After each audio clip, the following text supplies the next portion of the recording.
Bien. Ceux qui n'ont pas suivi n'ont pas la fin de notre vidéo. Donc là, on a mis une batterie. Je vais tester avant de le dire. Charge à donf, si c'est bon, regarde.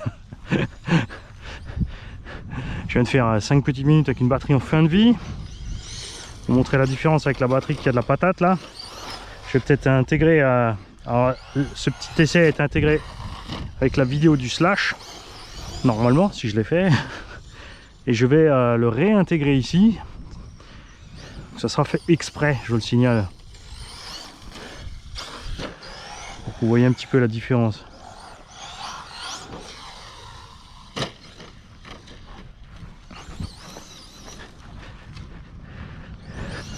Alors, ressort d'origine pour rouler comme moi là, avec un moteur un peu plus grand et en 3S par rapport à ce qu'ils font sur circuit. Ça va pas, ils sont vraiment, t'as le tarage à fond, ils sont... L'engin est posé par terre et c'est trop, alors que là, avec ces 4 ressorts là, moi je suis bien. Hein. Ne me demandez pas d'où ils viennent, je ne sais pas. La différence c'est que la batterie qui a la pleine patate, tu vois, c'est que les roues avant commencent à ballonner. Alors qu'avant c'était pas le cas, hein, de loin pas.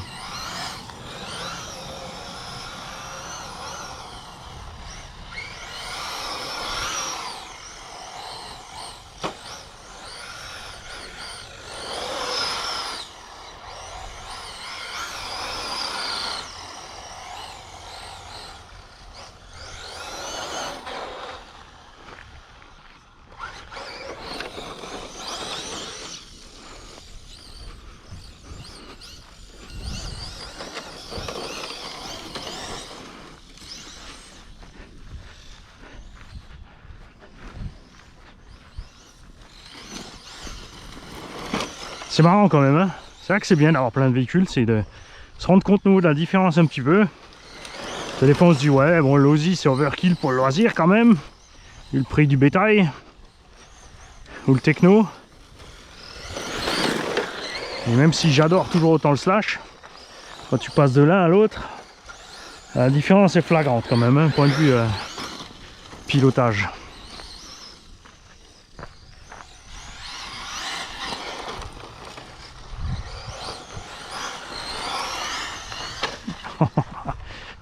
Ah, ça c'est parce que je suis campé un peu haut, c'est pas grave.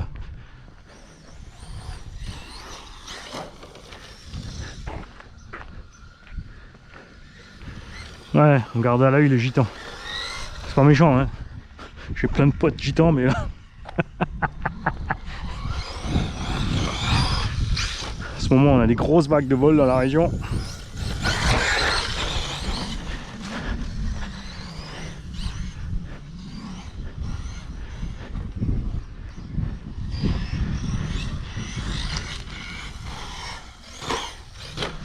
Ah, ils sont encore là, Damned. Bon, c'est pas grave, celui-là est silencieux, ça les embêtera pas.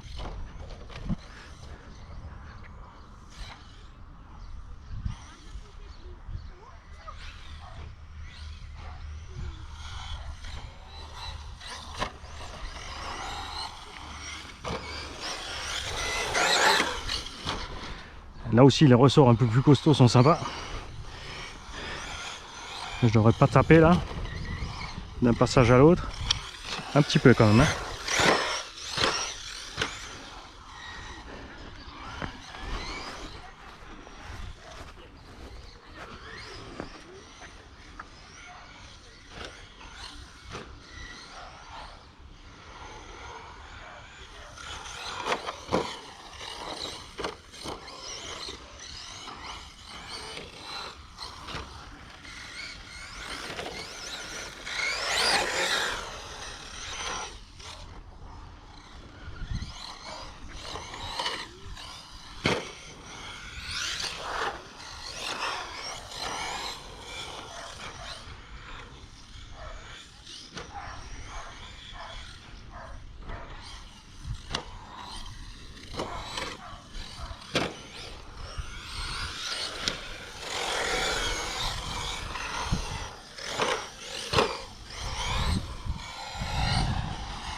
J'adore ce passage.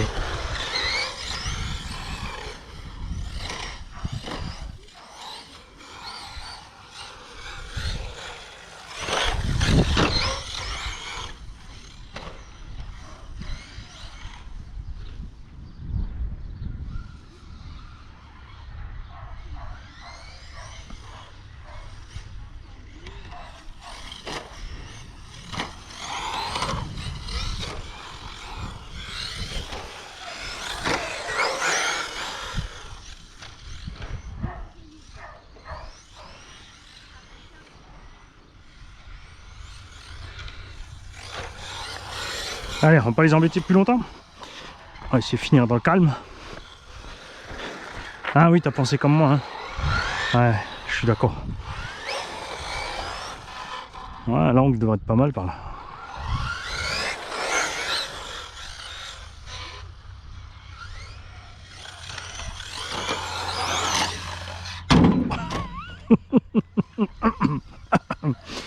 Ouais, c'est le moment d'y aller.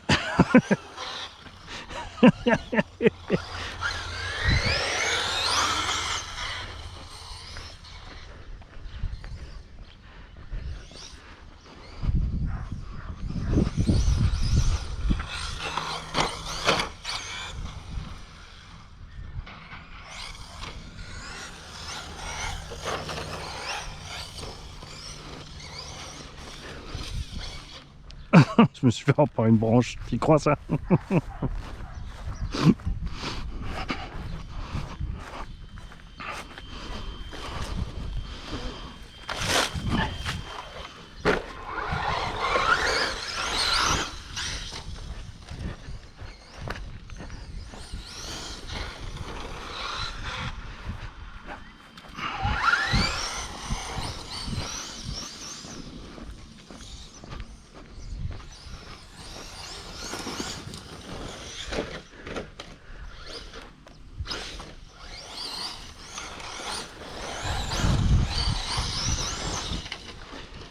Alors cet engin, j'ai une seule chose à lui reprocher, enfin deux, le prix total et les plots de carreaux. Et les ressorts de suspect. Ouais. Parce que même, je sais pas, les ressorts fournis, même j'ai du mal à imaginer, enfin quoique, ouais, avec un petit 2S, ouais, il y a un petit moteur en 3652, petit un variateur genre un 10e piste là, qui pèse 25 grammes ou 30 là. C'est à essayer, tu me diras. Non. On est bien avec le petit combo qui prend jusqu'à 4S. Je sais, il y en a plein d'entre vous qui veulent la vidéo en 4S, mais je pense pas que les pneus vont tenir, les gars. Honnêtement.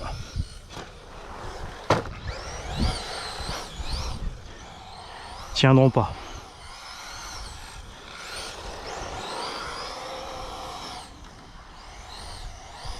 C'est juste pour aller vite, c'est pas la peine de prendre celui-là. Je vais le faire avec un buggy 1.8. Genre le Tankovic. Tankovic, je l'ai emmené aussi. Hein. Tankovic, ceux qui n'ont pas suivi, c'est mon Arma Typhon que j'ai reçu de Stankovic en échange du Rift. Parce que moi, le Rift, pour moi, c'est de la merde. Et par contre, avec le Tankovic, je m'éclate comme un cochon. Hein. J'avais peur parce qu'au niveau de l'état, c'est pas équivalent, mais j'ai dit c'est pas important. J'échange un truc qui me fait chier contre un truc avec lequel je vais me marrer. Surtout que c'est un shrapnel, donc voilà.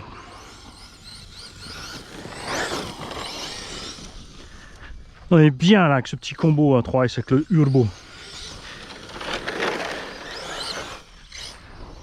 Ah, petite anecdote, c'est parce que j'ai eu une R5 Turbo dont le T était tombé. C'était une R5 Urbo. Puis bien sûr, j'ai laissé parce que ça me faisait marrer.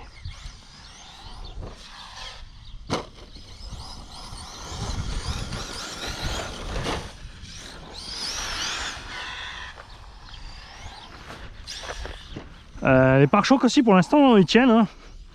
Il y en a plein qui m'ont prévenu, fais gaffe, les pare-chocs aussi ils encaissent pas trop, mais en fait pour l'instant ça va. Après j'ai roulé que quand il faisait chaud.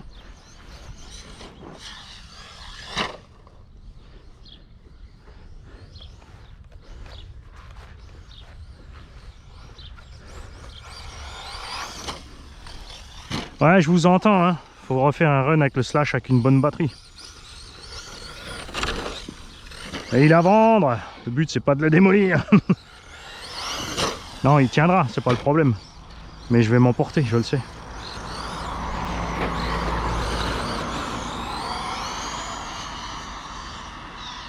Moulé dans le siège de l'auto.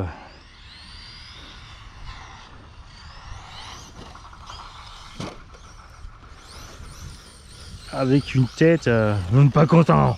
C'est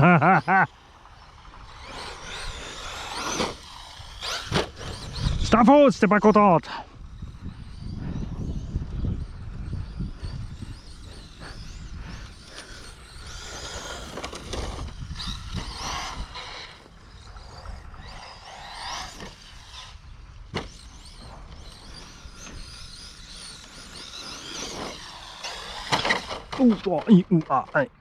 J'aurais dû piler là.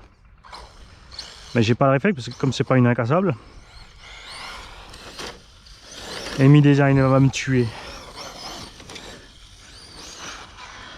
Alors si vous voulez une belle peinture RC, n'oubliez pas Amy Design, Amy Edebert sur Facebook. Enfin Amy Design, vous la trouvez normalement même sur Google. Qui est habitué à faire donc buggy, truggy, SC à niveau compétition. Donc des peintures légères. C'est fait pour tenir la saison. Et comme c'est prêt pour circuit aussi, c'est pas forcément pour les gorets. Donc précisez si vous êtes un goret et qu'il faut plus de peinture.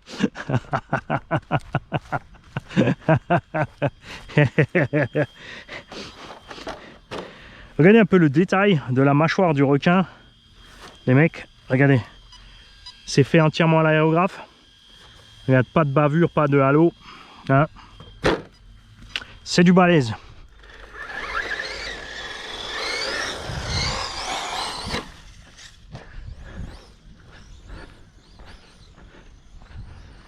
Bon, pour les peintures de bâche, mon chouchou c'est Bébert LB Painting. Avec la sous-couche en dessous, le scotch livré dedans et tout. Comme dit, il peut aussi te faire des super belles. Mais alors, moi je lui dis toujours, écoute, te fatigue pas trop. Enfin, faut juste que ça tienne le temps de vie de la carreau. Comme il sait que c'est relativement limité chez moi, il est tranquille.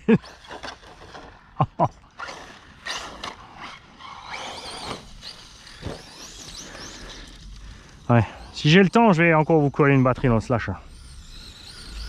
Quoique non, hein. Après avoir roulé celui-là, ça va peut-être me paraître un peu fade le slash. Bon, je vais commencer à m'enchaîner trop sur les sauts, c'est déjà le 3e pack là. 4e.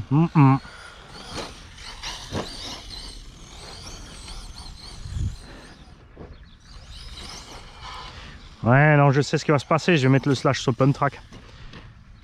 Et là les gars, ils vont dire, ouais, top GoPro, j'en étais à si je mets une batterie fraîche dans le slash qui a la pêche. Je vais commencer à me lâcher sur les sauts, je vais aller sur le pump track et ça va finir en vrac. Je rime encore. Et là, bien sûr, les mecs vont me dire, ouais, c'est pas grave, parce que de toute façon, comme ça, tu vas le démonter, le réviser, le réparer total, et avec des pièces renforcées, et comme ça, on aura encore une meilleure occasion. Bande de petits salopios. Vous avez bien raison.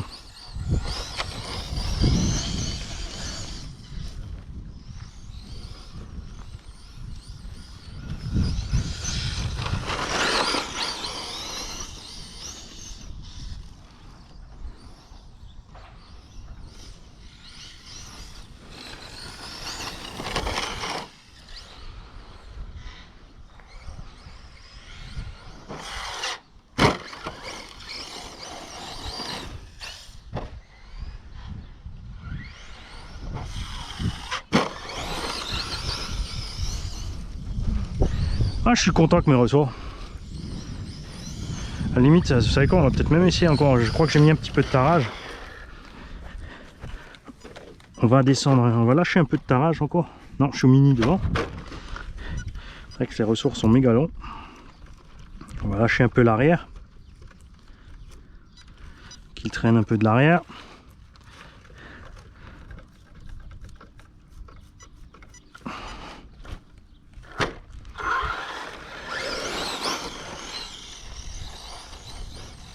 Ouais, ça va beaucoup mieux.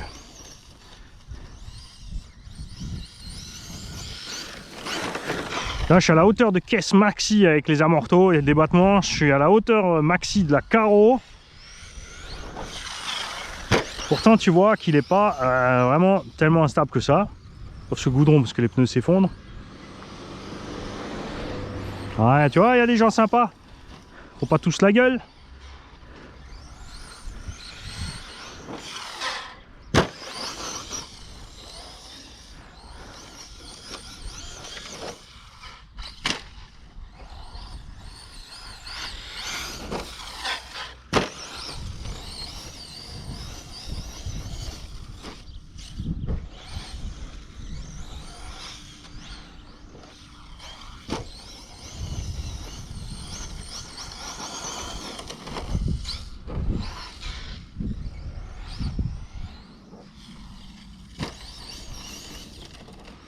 On est mieux avec la suspecte arrière un peu plus relâchée. Hein. Il se tasse un peu plus.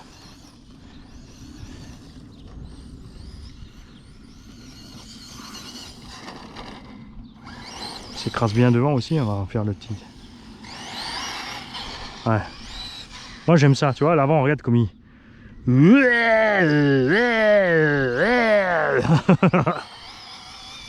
Ah, on arrive en coupure.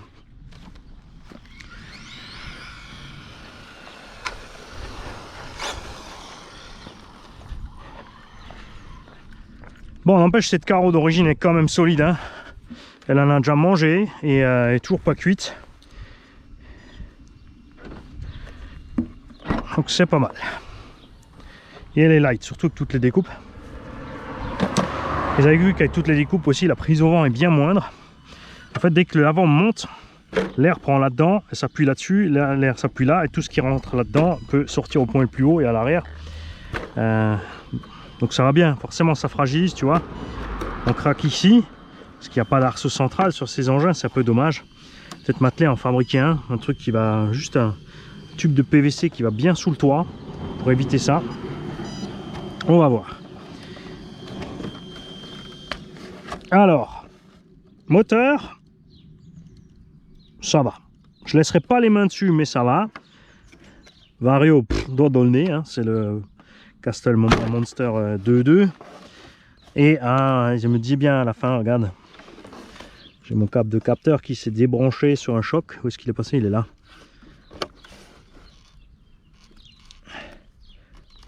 Voilà.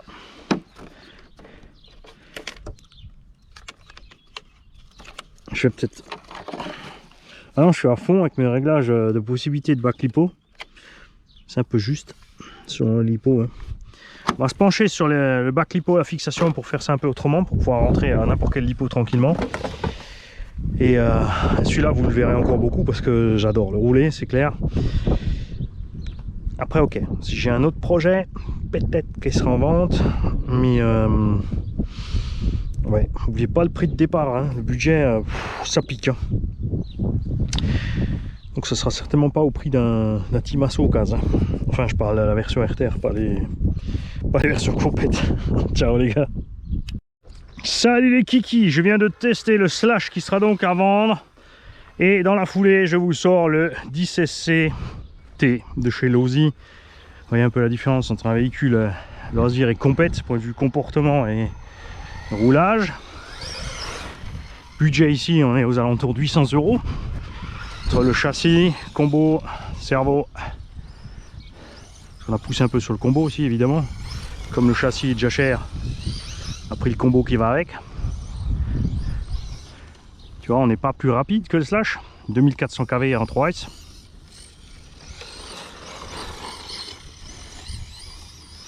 Un peu largement plus évidemment quand même.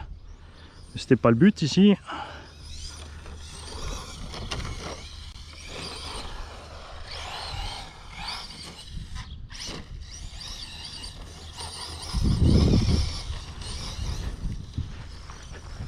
Tout comme dans le Slash, on a mis une vidéo, une lipo un peu en fin de vie. C'est sûr que ça change aussi niveau patate hein, sur les deux. Si j'avais mis une lipo plus balèze, vous verrez aussi clairement la différence.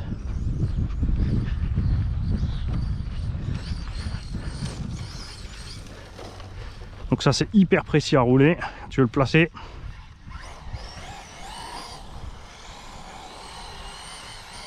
Contrôle total, tu vois. Et je crois que ma lipo fait déjà des siennes. Tu vois?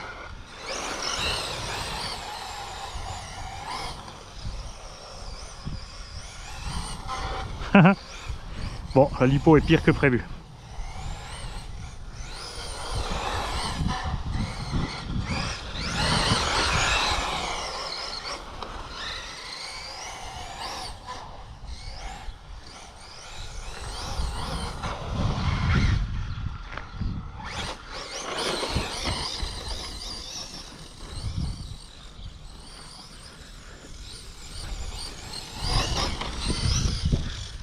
On va l'économiser un peu, on va voir ce qu'on a encore tiré de cette pauvre bébête.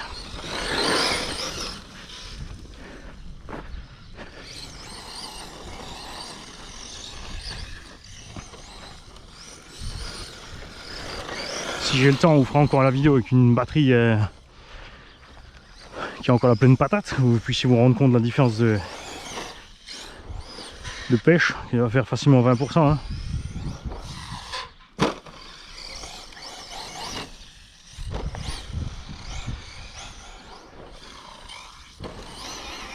Là je teste aussi mon nouveau setup suspect, j'ai monté 4 ressorts plus durs et plus longs sur les amortos, puisque moi je roule pas circuit donc je vais pas absolument rouler en bas. La carreau est montée à fond parce que je veux pas que les roues aillent taper dedans.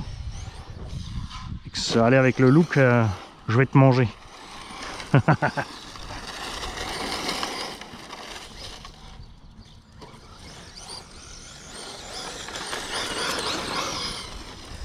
Et si vous me demandez aussi pour mes pneus préférés en SC, c'est clairement les Louise SC Pioneer.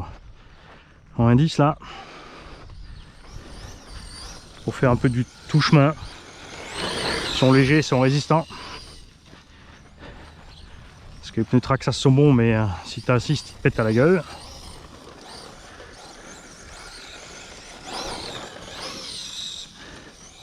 Ouais, à l'hypo ça va pas du tout. Donc on va faire ça dans la foulée, je pense.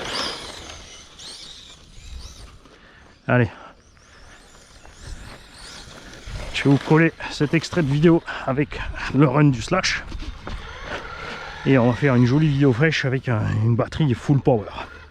A tout de suite. Et il est l'heure, salut les mecs, de sortir Stanky. Stanky, c'est le tank de Stankovic. On y a mis les méchants pneus à crampons et pointe un peu plus de 4 kg le bestiau. Suspension souple quand même, tu peux le voir.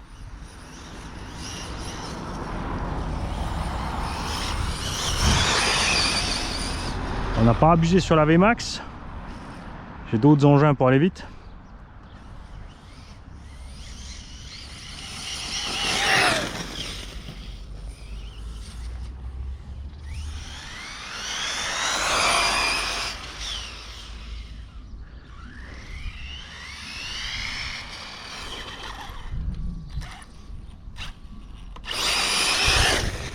Ah, ça c'est bon ça.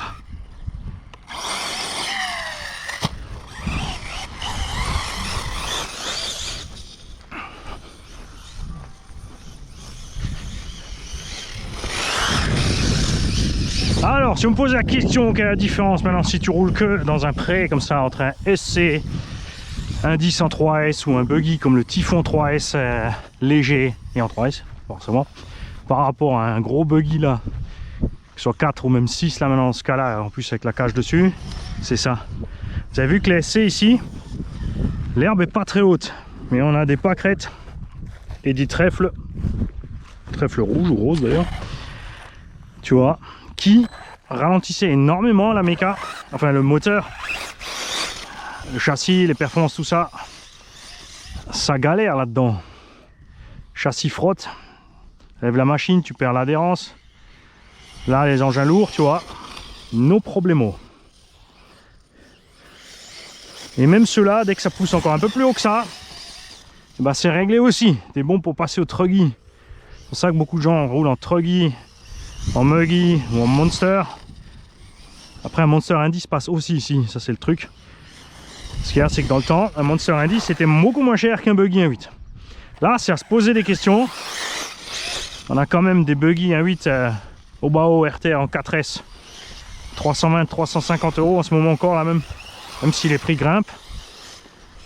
Au prix des MT 1.10.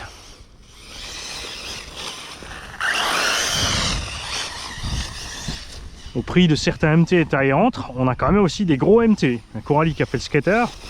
Et au prix du skater, tu peux avoir un Obao Hyper MT, un Serpent Hyper MT, un Serpent MT. T'as le choix. Et le poids et les crampons, ça te permet justement de tracter malgré toute l'herbe qui te retient, tu vois. C'est ça que c'est bon.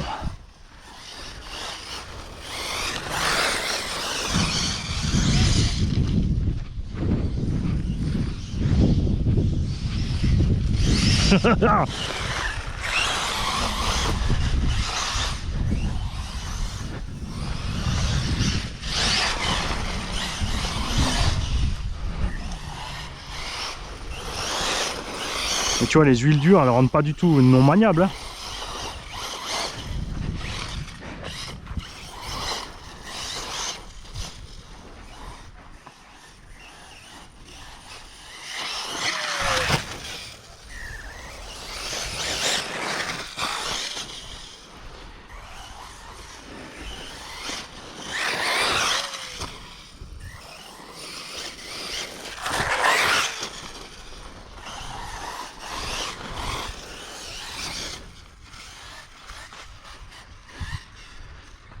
Buggy 1.8 reste incontournable, même si tu es débutant, pour la simple raison que c'est extrêmement polyvalent.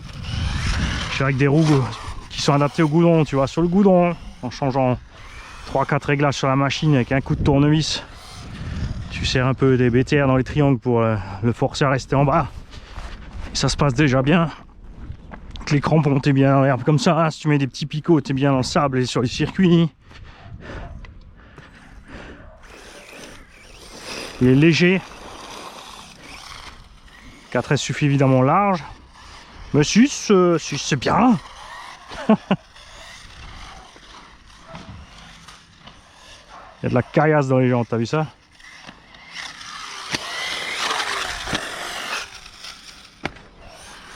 Et quand t'as un vieux machin comme ça te fait pas mal le châssis. Hein. Voilà, il frotte sans arrêt. On s'en fout.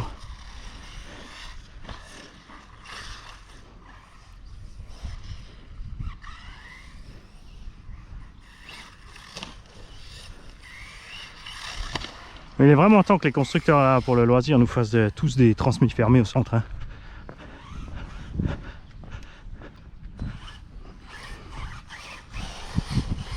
C'était encore un cut-off GoPro, les batteries je les passe à la moulinette là en plein soleil.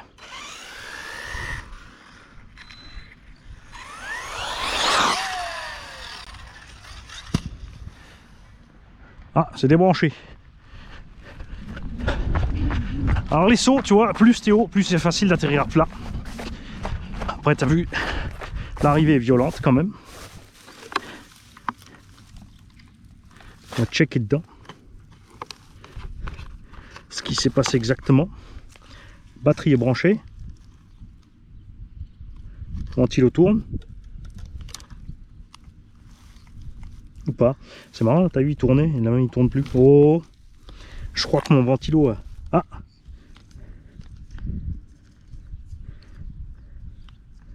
c'est cette histoire. T'as vu?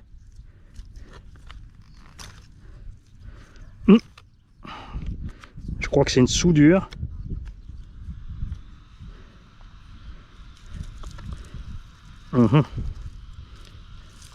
Ça c'est le problème des sauts aussi, n'oubliez pas, ça se coud à mort.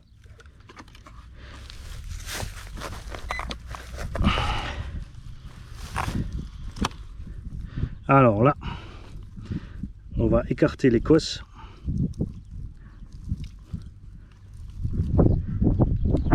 Ah ouais, tu vois, c'est celle-là.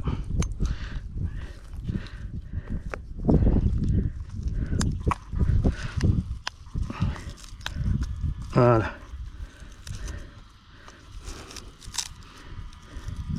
Toi, on va te fixer avec ça.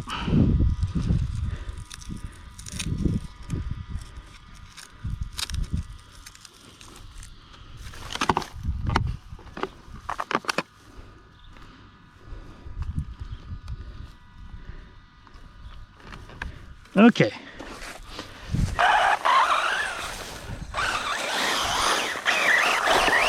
Oh.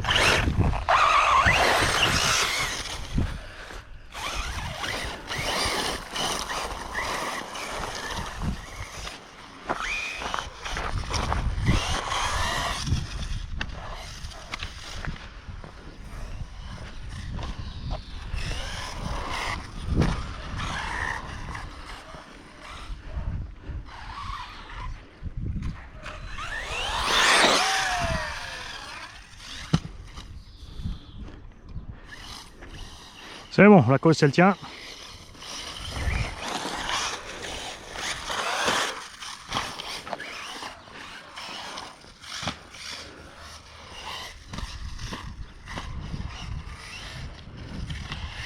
Alors, est-ce qu'on va réussir à faire une sortie propre par là-bas? C'est chaud, hein, pas beaucoup d'élan là. Ah, ça me fait dévier à chaque fois parce qu'avant on a mangé le potal.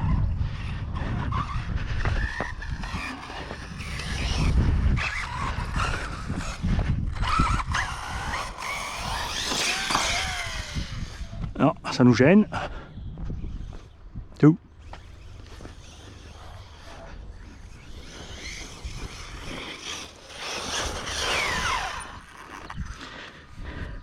Alors. Bon, les roues tournent bien. Se méfier avec les herbes.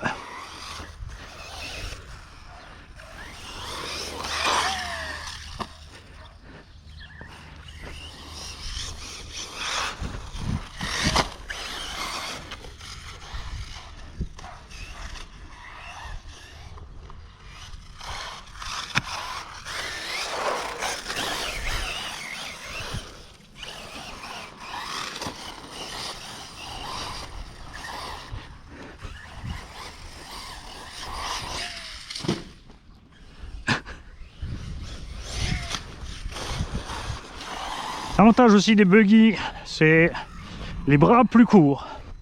Et le point moins important que le Truggy ou le Monster qui est fabriqué sur la même base.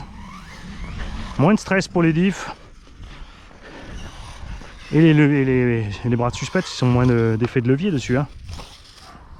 D'où le choix aussi de Coralie d'avoir fabriqué le skater avec un buggy 1.8.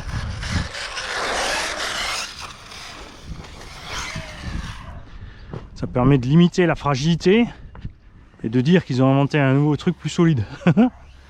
Alors que, en fait, non. C'est juste moins cassant que les gros.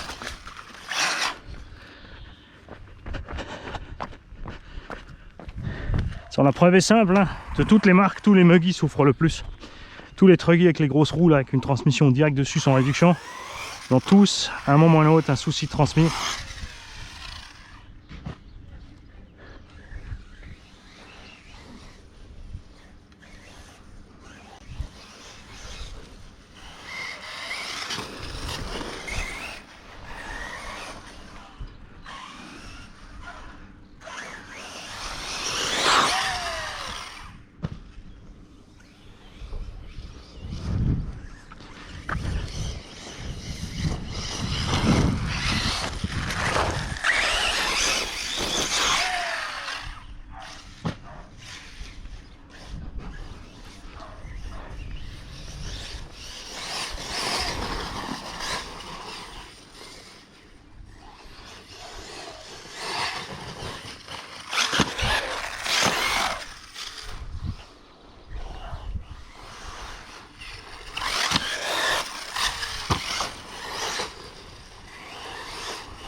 Méfiez-vous aussi les coups comme ça à plat sur le châssis. Il y a tout qui se dessert en dessous. Hein. Donc après ce genre de choses, quand tu arrives chez toi, tu refais tous les serrages. T'hésites pas à changer les vis qui sont trop amochées sur les têtes parce que ça va te poser problème la prochaine fois que ça casse.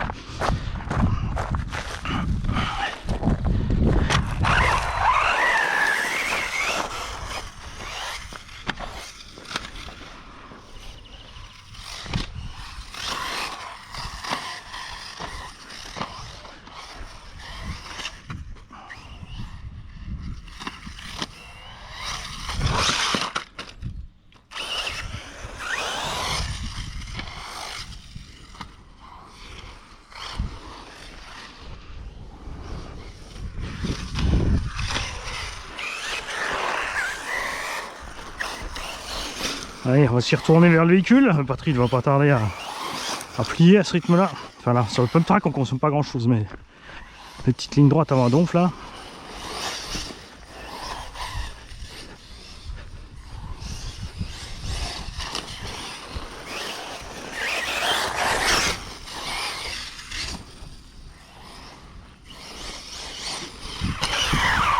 Regarde qui c'est qui se balade.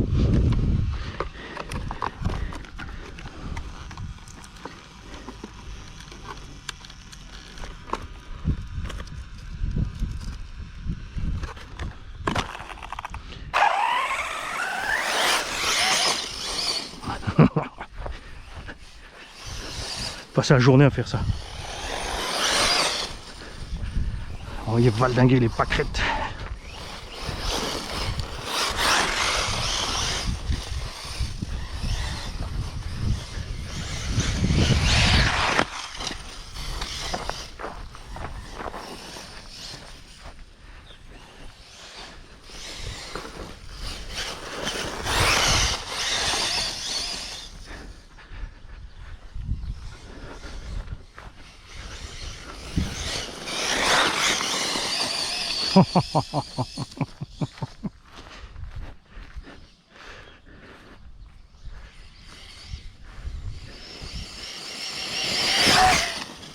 Paf là, parce que j'étais trop près, je l'ai pas vu.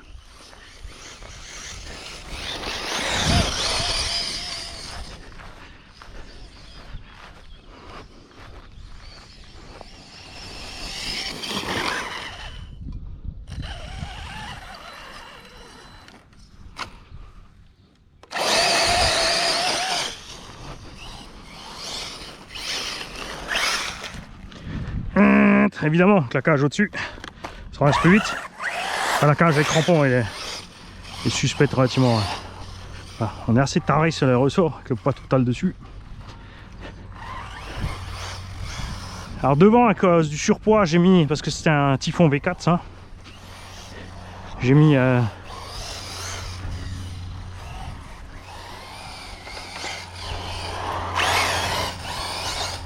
des ressorts avant au bas orange, les longs. Je suis bien content. En plus ça va bien avec la couleur. J'aurais bien aimé mettre aussi à l'arrière, mais j'avais plus. Il faut que je rachète une paire de ressorts orange pour l'arrière.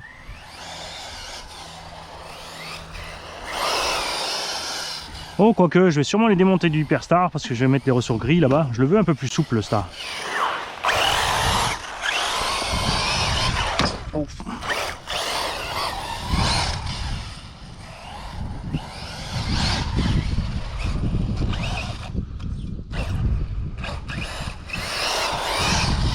C'est dommage ces jantes à disque. Hein. Ce serait beau avec des jantes à trous, à rayons là, avec un demi-dépôt.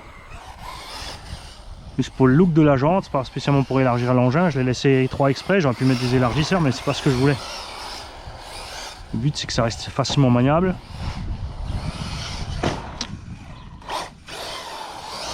Pour ceux que ça intéresse, le Carson Virus 4.1 ou 4.2 là, s'en sort pas trop mal.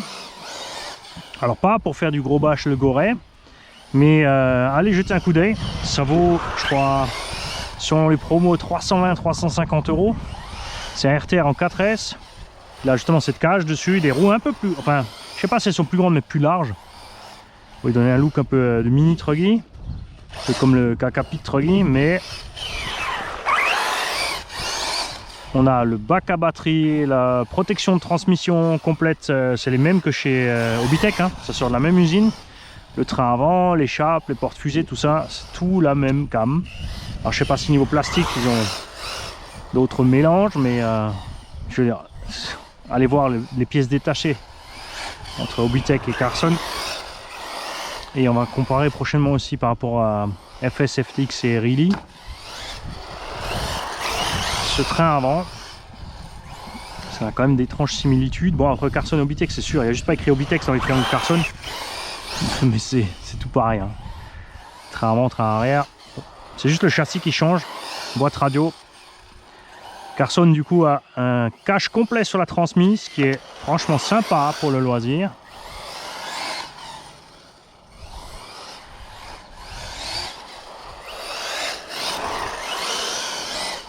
Après, il existe déjà une pléiade d'options. Ça, c'est pas forcément toujours bon signe. T'as une tonne d'options déjà alu, plastique renforcé de par les constructeurs modèle Bomets, JS Part, etc. Bon, après, c'est pour ceux qui vont un peu plus fort aussi. Hein. C'est sûr, si t'achètes une caisse à 300 balles non plus, il faut pas t'attendre à. Enfin, un buggy 1.8 en 300 balles. Faut pas t'attendre non plus à avoir un tank.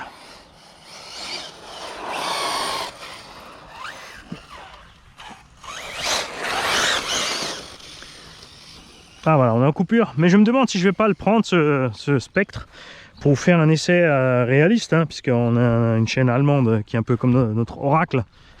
On va dire que c'est oracle.de. Tout ce qui teste en partenariat, c'est magnifique, c'est génial, c'est super solide.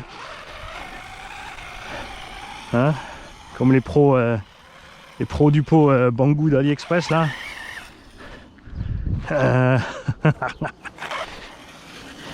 Donc peut-être faire l'essai de cette machine à ce prix là, je pense que ça peut être sympa pour les débutants. Et ça nous permettrait d'avoir un buggy 1.8 sympa pour débutants, le MT avec le rival. Donc on aura déjà un buggy et un MT valable pour les 300-350 €. C'est cool hein. Alors niveau température là-dedans, c'est clair que c'est caliente. Ce qu'on a allumé. On a énormément de traction avec ces pneus. C'est chaud, mais ça passe, hein, ça passe. J'ai bien fait d'enlever le petit bonhomme dedans.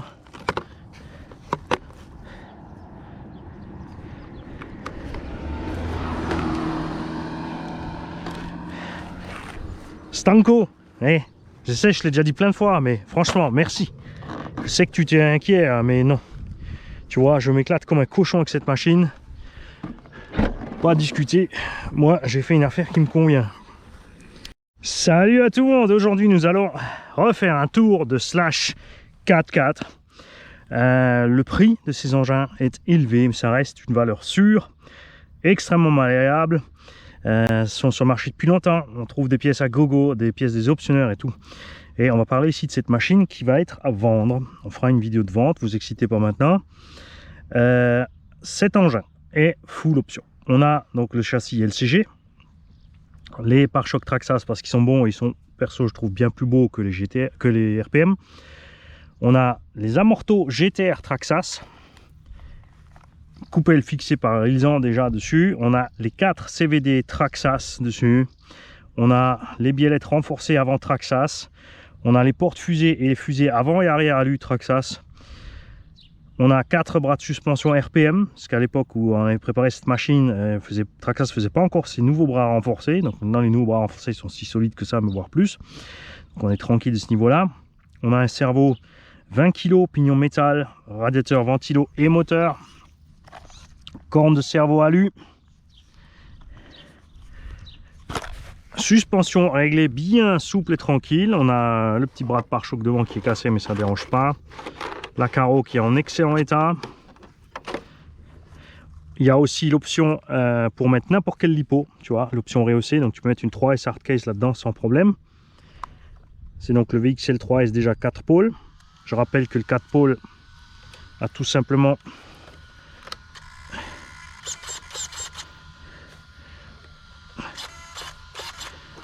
par rapport aux 2 pôles, il y a 3 condensateurs en plus ici sur le Vario.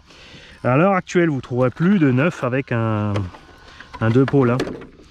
Si vous avez un variateur 4 pôles, vous pouvez alimenter un moteur 4 et 2 pôles. Si vous avez un variateur 2 pôles, c'est-à-dire sans les condos, là, vous ne pouvez alimenter que des moteurs 2 pôles. Et le Véli 2 pôles avait un capteur et un courant continu, accrochez-vous les mecs, de 210 ampères. Seulement 350 en continu par contre.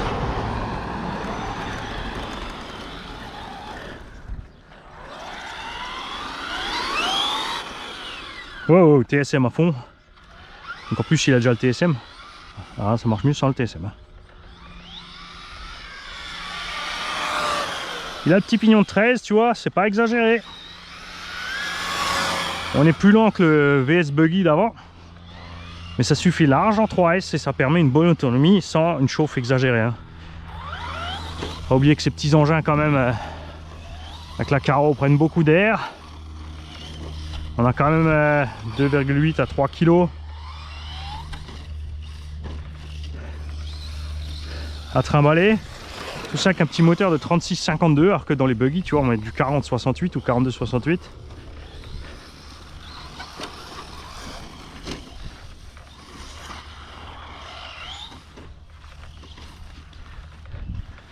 Bien sûr, tu peux aller plus vite si tu mets un pignon plus gros, mais je le répète, tu penseras à la chauffe. Hein.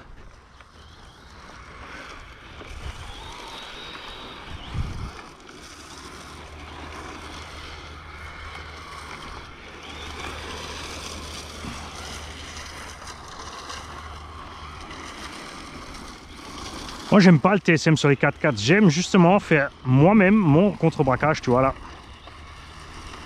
Et mon petit coup de gaz au bon moment pour garder ma petite roue en l'air. Tu vois. Si on met le TSM, allez hop. Tu vois. Il fait tout seul. Là je tourne bêtement, regarde je fais rien, je m'amuse pas. J'ai la poignée dans le coin et je braque. Je relâche mes gaz et je reprends, c'est tout ce que je fais. Ça m'amuse pas du tout.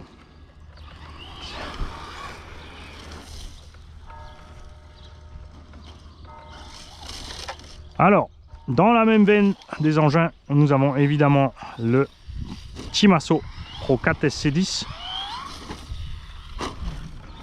duquel on trouve aussi maintenant les bras de suspension RPM, parce que les origines sont moins solides que les nouvelles générations Traxxas, c'est clair. Les amortos dessus sont bons, l'huile est un peu dure à l'intérieur. Si on va comparer ça au Traxxas Slash normal, hein, juste le brushless. Les amortos sont meilleurs que Traxxas.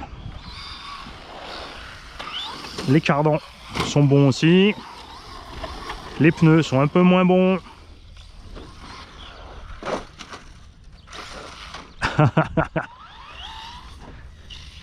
Il a déjà les barres stables dessus. Le Slash non. Carreau, c'est à peu près la même chose niveau solidité. Après c'est le tarif qui change, le Timasso il a 350, le Slash je crois il a 450, brushless de base. On a aussi un servo moins bon chez Traxxas, mais faut dire dans le Slash et les Rustlers tout ça, ça tient. Ça passe hein.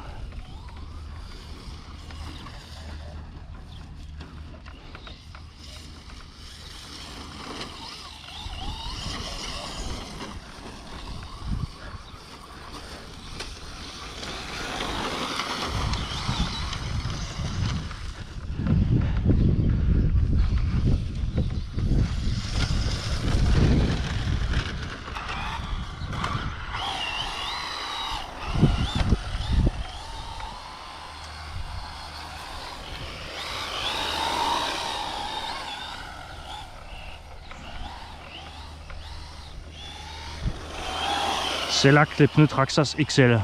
La moquette avec le sable, là, les petits BF Goodrich, ils sont magiques.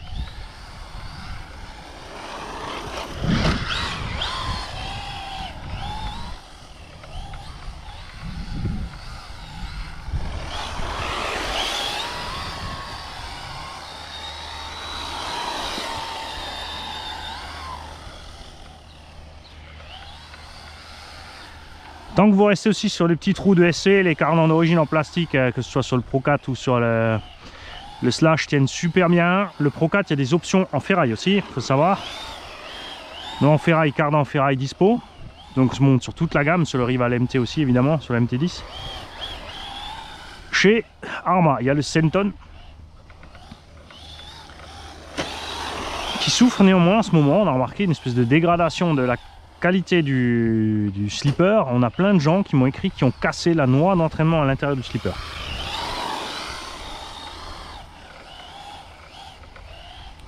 C'est le plus puissant des trois. Évidemment, la puissance, tu la payes sur l'usure. Hein.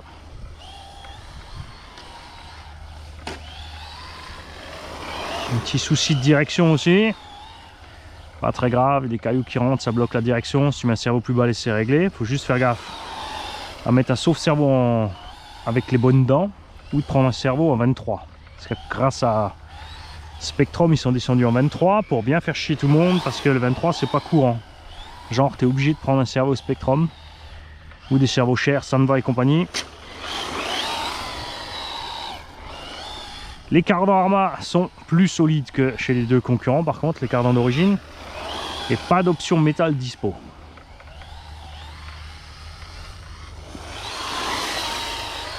Et les pneus sont excellents aussi. Enfin, moi j'ai adoré. Voilà pour ce qui est des engins, un châssis plastique. Cardan central. Avantage aussi du Pro 4 par rapport aux deux concurrents, c'est qu'il a un diff central de série. Chez Arrma c'est pas possible, sauf bricolage maison, et chez Traxxas c'est en option mais c'est cher. Si tu roules sur les sols glissants évidemment t'en as pas besoin, mais dans l'herbe franchement le diff central c'est magique. Des trois, le Senton est aussi le moins maniable et le moins précis à rouler. Le Slash et le Pro 4, on a beaucoup plus de réglages possibles qui l'amènent vraiment à être pilotable facile sur circuit. Bon après, l'autre aussi, hein, mais un peu plus pâteau. Globalement, la gamme Arrma est plus pâteau à rouler que les autres engins 1.8, 1.10. Après, c'est pas ce qu'on leur demande non plus.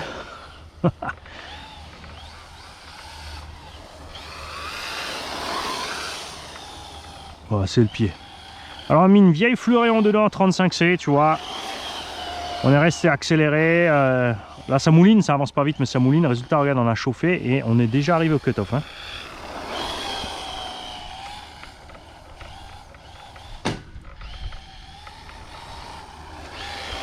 C'est un peu tôt, non? On a fait quoi? Non, c'est pas possible si. Bon, après c'est une vieille lipo, ouais. On a dû mettre une bashing toute neuve. Après ça consomme, hein. Le drift ça consomme et ça chauffe. On va provoquer un petit peu encore là.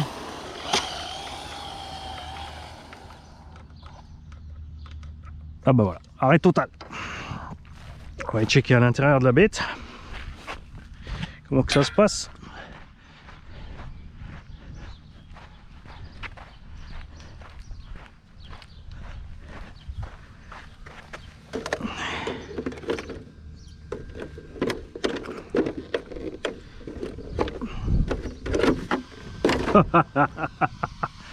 Bac à sable.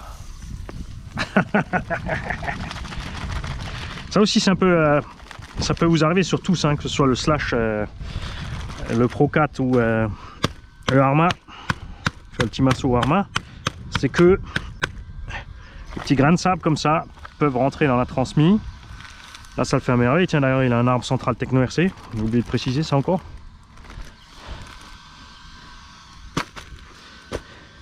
Ça a bloqué le ventilo, regarde. De toute façon, on sera mieux. J'y mettrai une petite clampe alu. Faites-moi penser, les mecs, pour la vente. Le moteur, j'ai le doigt dessus quand même encore. Hein. Franchement.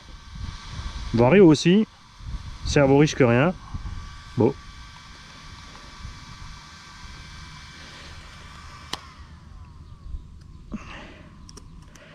Et tout va bien, rien rentrer dans le transmis. Chez Arrma ça arrive un peu plus vite, sauf avec le petit coup du scotch en dessous. Pensez-y, je l'ai dans la vidéo.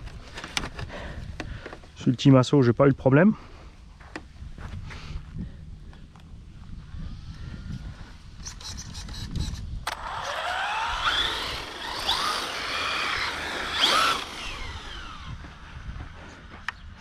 Bon, on va retourner au véhicule.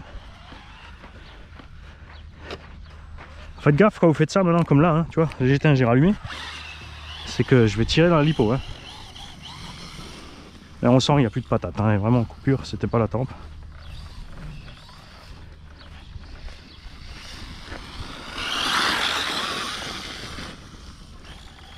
Ouais, tu vois, on arrive en coupure.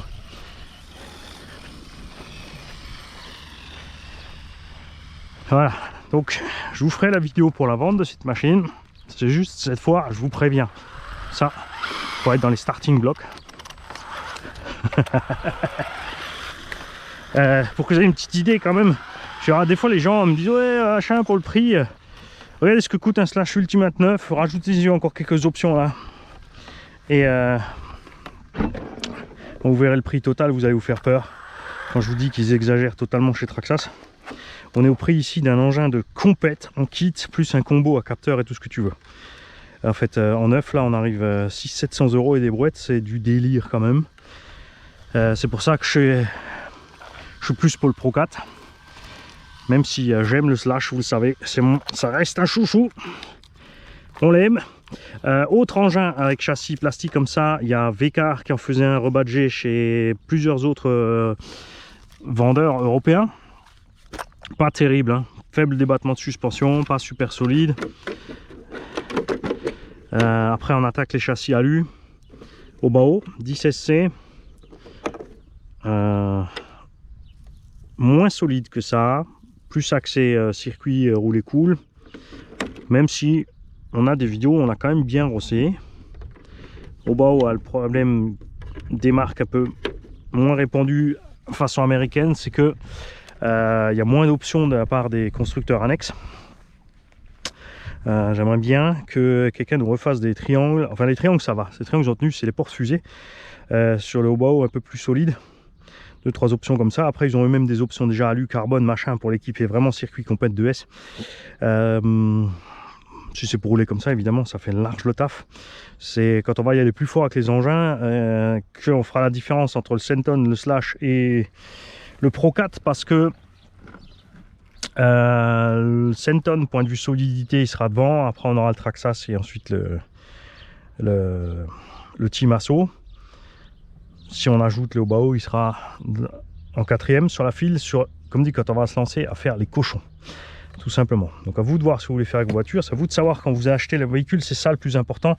C'est pas de prendre le plus solide, le plus rapide. C'est de prendre le mieux adapté à l'usage que vous comptez en faire. Et le plus adapté au terrain que vous allez avoir. Évidemment, il n'y a pas que le budget qui rentre en compte tout le temps. Après, en SC, on attaque des gammes beaucoup plus chères. Il y a Techno 420, 430, Losi 500.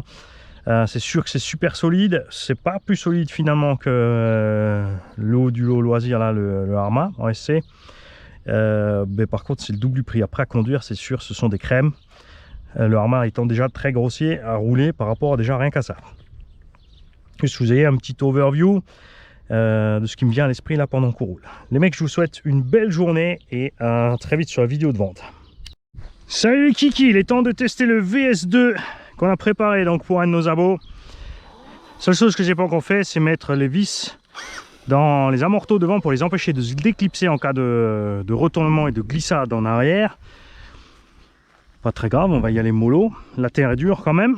On a les roues d'origine parce que c'est vraiment là qu'elles excellent sur ce genre de terrain. On a donc un combo G3 Obi-Wing dedans, 42-68, 2200 kV, pignon de 16 d'origine, timing à 0 sur le continu et 15 degrés de timing sur le turbo qui viennent tout de suite à la fin. Ce qui va causer évidemment sur la ligne droite, c'est une petite levée du nez quand on va y arriver. Et en saut par contre, ça permettra quand on sera en piqué de redresser facile. C'est pour ça que sur ce XR8 Pro, pour éviter justement ces levées brutales, tu peux étager ta montée en puissance du turbo et tu peux pousser le turbo vraiment loin. On est en Gen 6 Black Lithium 5008, coupure donc à 3,5.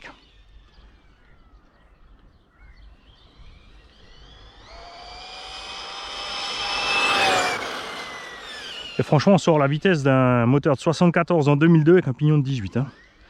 Comme ça là, enfin sans timing. Hein. Je parle d'un combo simple, sans capteur. On est vraiment très léger. On a laissé les suspects d'origine, soit au niveau de l'huile ou du tarage. Sur circuit peut-être, il faudra augmenter la dureté de l'huile. pour éviter soit le rebond, soit trop s'écraser, surtout peut-être l'avant, je ne sais pas.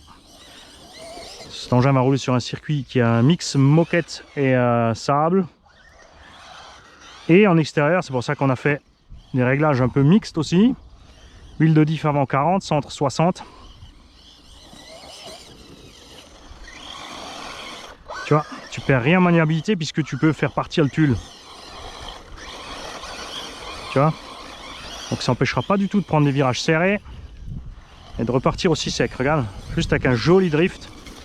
Les compétiteurs évidemment ne cherchent pas ça. C'est une perte de temps sur le chrono, un drift. Ça, sauf si tu as vraiment assez de puissance embarquée et trop d'autonomie à vendre.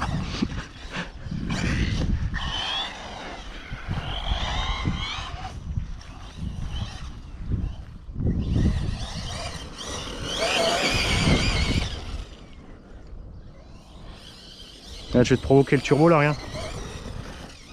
Je vais essayer de... On va le faire de l'autre sens où il y a moins d'arbres peut-être. Je vais arriver presque à fond, regarde. Ça va être dur de... Je vais me mettre en bas peut-être pour que vous puissiez l'entendre.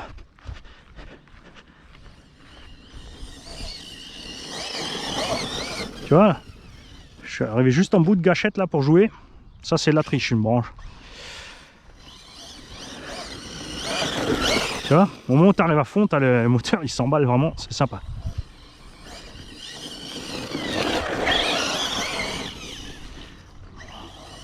Donc là on a 3,5 kg et les brouettes. Donc c'est vrai que le petit moteur de 68 fait bien le taf, on l'a vu dans le VS2 Pro, le VS2 que j'avais avec le Toro 6 pôles 2004, ça allait vraiment bien, c'était sympa.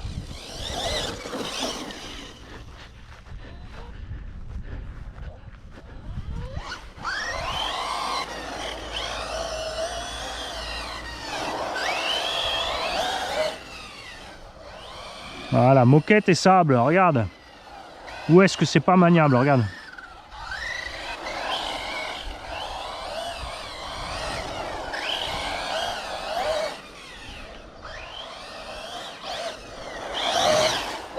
Et j'ai très bien compris ce que veulent me dire les compétiteurs, évidemment, ce sujet. C'est virage serré, les épingles, atterrir du saut, repartir en tournant brutal. Oh. Là, il fait chaud, donc ça va pour les jantes. On va bien s'en tirer. Parce qu'à l'unanimité, tout le monde est d'accord, les jantes de ce VS2 sont superbes, mais fragiles. Et il me reste un jeu à la maison de ces jantes.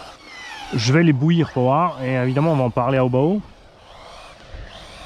On a tous cassé sur les moyeux en fait.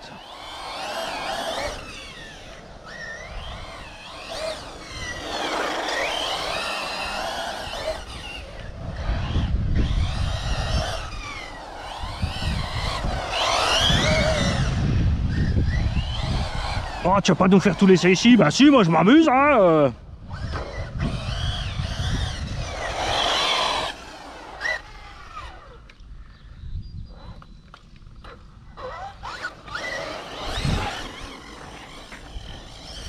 Alors certains m'ont demandé aussi quand c'est vrai que pour passer du VS ou VS Pro au VS2, il faut 40 € pour changer le train avant. Pas tout modifier hein. Et certains m'ont dit mais il faudra peut-être changer la barre de Ackermann. La réponse est non. Et ils ont mis une barre, enfin une plaque de Ackermann standard parce que les gens, il y en a trop qui ont, enfin il y a plein de gens qui... Obao a utilisé longtemps une simple barre, donc deux petits trous de 3 dans le plastique, la barre qui traverse. Moi je trouvais ça génial, j'étais super content avec. Mais ils ont mis une direction un peu plus au goût du jour. Et comme c'est la même cellule avant qui est posée dans la même position, ça ne change rien au niveau de ta direction complète. Si tu as l'ancienne direction, tu peux juste mettre les suspects avant modernes, enfin les bras avant du 2. Parce que là franchement par contre, le train avant rotule, ça change tout niveau direction. Ce que tu n'auras pas par rapport à celui-là, c'est le recentrage des masses. Puisque moteurs diff sont déportés un petit peu autrement et reculés un peu. Ça fait que cet engin-là, sur les sauts, il a souvent le nez en l'air. Mais je me suis habitué très vite en fait. L'astuce, c'est juste... Moi, j'ai toujours l'habitude, quand j'arrive sur mes sauts, d'arriver à vitesse constante, de sauter. Et ensuite, selon l'équipe qu'a le véhicule, de lâcher les gaz plus ou moins tard au moment du décollage. Et ben, sur celui-là, il faut lâcher au moment où tu arrives sur la rampe en fait. Et là, il saute super bien, il pique du nez comme voulu. pour aller récupérer le contre-appel de l'autre sens quand il y en a. Si tu es un peu trop, un tout petit coup de frein, ça rabaisse aussi. Mais c'est un peu plus sécurisant qu'un engin qui va piquer d'office du nez. Tu pourras pas te permettre de te louper. Bon, Mani, il a bien collé les pneus, tu vois, il est content. Regarde, ça passe crème. Ballonne pas trop. On est juste bien en fait comme ça avec cette vitesse.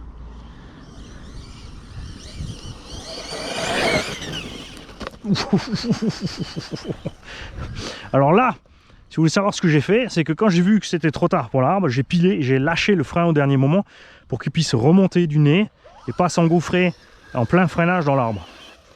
Encore ça, c'est un arbre, c'est flex. Un trottoir, c'est pire. Hein. Tu vois, il a tendance à garder le nez en haut, là, à vitesse constante. On va refaire la même en lâchant juste les gaz avant d'arriver sur la hauteur, regarde. Tu vois? Là, j'ai même repris un peu des gaz parce que j'ai pas de contre-appel. Je voulais pas arriver trop piqué du nez. Je pense aussi que c'est là, sur circuit, que beaucoup cassent les jantes parce que eux, ils arrivent avec des angles de malade. Et ce qui est normal, hein. Se poser propre et repartir direct.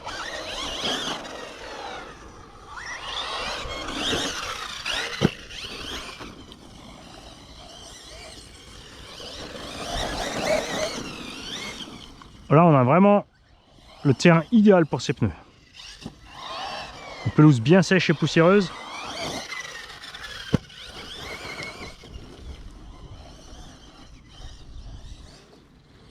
Allez, on traverse! Mais non, je rigole.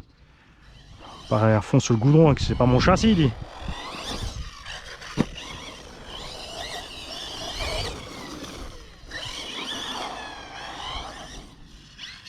Pensez aussi avec l'électro, les mecs, à garder le contact sur la gâchette.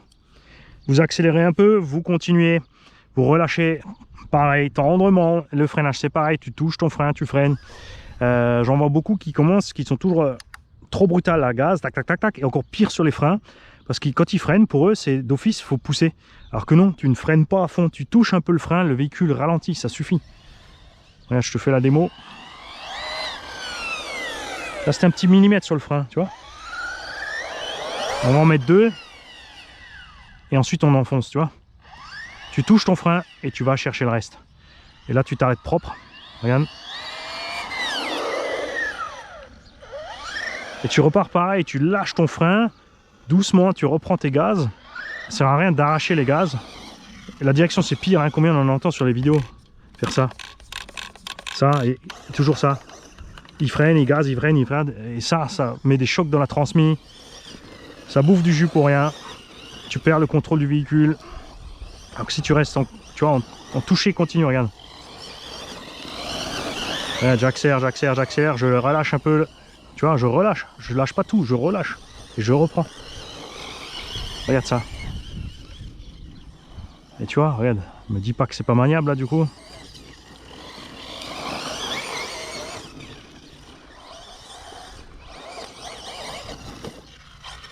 Ouh. Ah, voilà. Regarde, ça c'est du retournement avant, on a dû déclipser. C'est pour ça qu'il faut mieux mettre les vis. Et c'est marrant parce que ça arrive plus souvent, on a constaté, avec les nouvelles pièces ici, là, en alu, que sur les anciennes en acier. Tu vois, ça se déclipse assez facilement.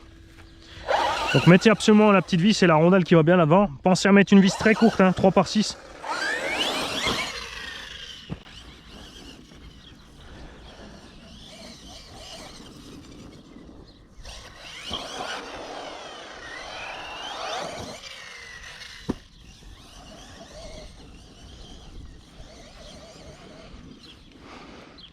On est cool comme ça sur la VMAX, hein. Ouais. Sur circuit, tu n'auras pas besoin d'autant, hein, je pense.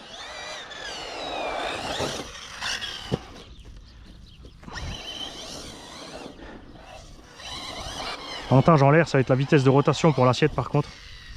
Si tu vois que tu pars trop vraiment le nez trop bas, ou si tu veux envoyer un backflip.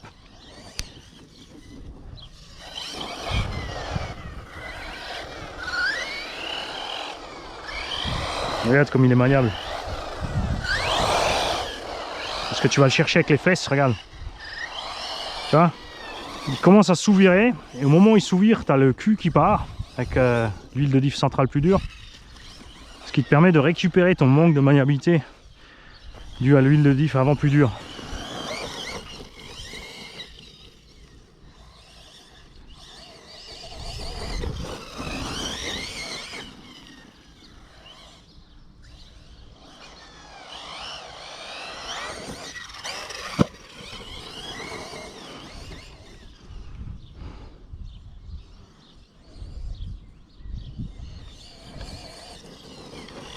Tu vois, regarde, il est sur des rails le bordel. Oh, j'aime bien. Alors j'espère qu'on aura bien sûr les retours de l'abonné quand il aura la machine. Je vous invite tous, quand vous êtes débutants, ne pas changer trop de réglages à la fois et de façon trop brutale. Prenez-vous vraiment le temps. Roulez d'abord le véhicule comme vous l'avez reçu, franchement. Tu prends ton VS2, tu sors de la boîte, tu branches, tu roules si tu as pris un RTR. Tu fais une dizaine de packs pour t'habituer un peu, pour voir à quel moment tu vas sous-virer, survirer, perdre la motricité, tout ça. Et ensuite, tu commences à changer tes réglages pour gagner un peu ce qui te manque.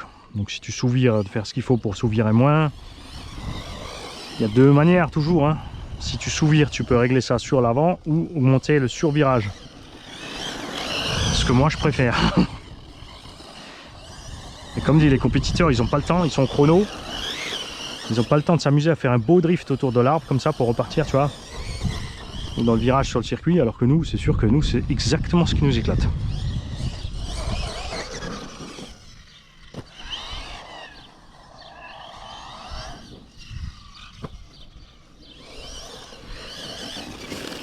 Eux aussi, ils n'ont pas le temps de laisser rebondir l'engin, il faut que ça se pose, bloque et que ça reparte.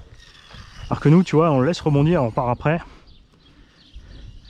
Parce qu'on préfère, enfin moi, je préfère une suspette souple là dans le terrain, tu vois, c'est beau. Parce que je fais une suspette plus ferme. On l'a eu sur le VS2, il est plus ferme, lui il est plus réglé circuit. Et ben il a tendance à sautiller ici. Et tout ce que tu sautilles, c'est de la perte de motricité, hein.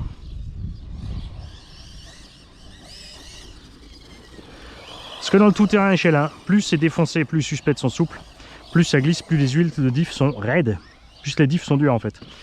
Et de façon assez marrante, en RC, on fait pile poil l'inverse.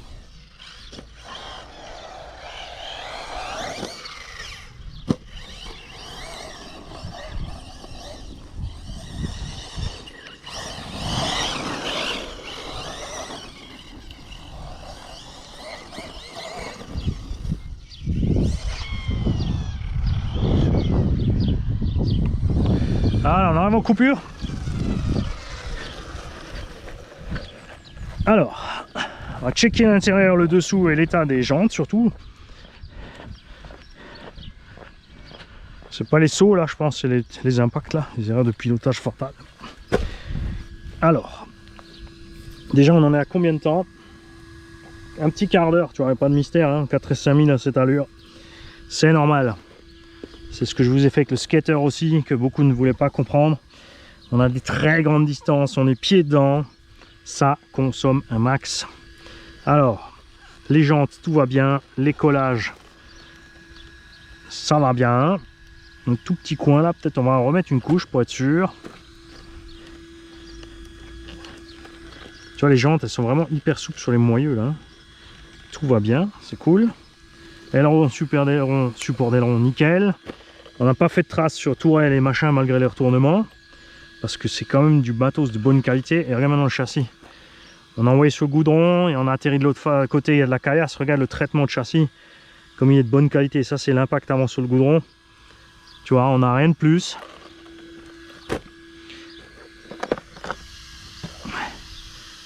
Vario est chaud. Je dirais une 50aine de degrés. Mais tout est encore fermé. J'ai pas aussi reçu le retour des compétiteurs hein, à ce sujet-là. Qu'est-ce que vous avez le droit de faire ou pas. Le moteur est chaud. Genre bon, un petit 70 facile. Hein, tu vois. Alors quand ça fait un quart d'heure en plein cagnard, il fait 25 degrés facile là dehors, 25-27 à l'ombre. Cardan évidemment sont bouillants. Devant ça va, ils sont froids, c'est les centraux qui sont chauds. Ceux-là bien sûr profitent du flux d'air, ceux-là non.